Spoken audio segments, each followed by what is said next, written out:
भारत में अक्सर देखा जाता है कि सबके अपने अपने राजनीतिक विचार होते हैं, होना भी चाहिए, क्योंकि इनके पास राजनीतिक विचार नहीं होते हैं, उन्हें देश से कोई मतलब नहीं होता है। कई बार यह देखा जाता है कि एक ही घर में रहने वाले दो लोगों के विचार अलग अलग होते हैं। आधा परिवार एक पार्टी को वोट देता है और आधा परिवार दूसरी पार्टी को।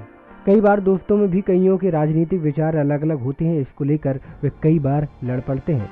इसकी वजह से उनके बीच दरार भी पड़ जाती है, लेकिन कई बार बात इतनी ज़्यादा बढ़ जाती है कि दोनों अलग हो जाते हैं। आज हम आपको एक ऐसे मामला बताने जा रहे हैं, लेकिन इस मामले में कोई दोस्त या परिवार का सदस्य नहीं है। जी हाँ, ये मामला एक दूल्हा और दुल्हन का है। दोनों के राजनीतिक विचार अलग अलग थे और इसे लेकर दोनों आपस में ही लड़ पड़े, अलग हो गए। दरअसल हुआ ये कि एक व्यापारी की शादी एक सरकारी कर्मचारी की बेटी से तय हुई थी। दोनों के विचार पीएम मोदी को लेकर अलग अलग थे। दोनों के बीच पीएम मोदी को लेकर झगड़ा हो गया और अंत में शादी से एक दिन पहले रिश्ता टूट गया। शादी की अंतिम तैयारियां जोरों पर थी। दोनों के परिवार एक दूसरे से मिलने और बात करने के लिए मंदिर गए थे।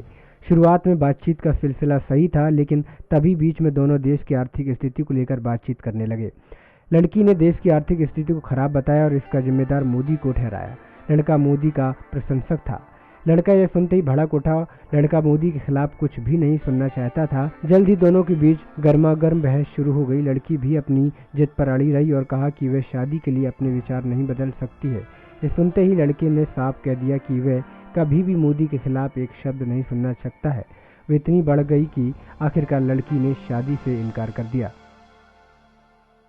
नेक्स्ट 9 न्यूज के लिए अनुज मिश्रा की रिपोर्ट।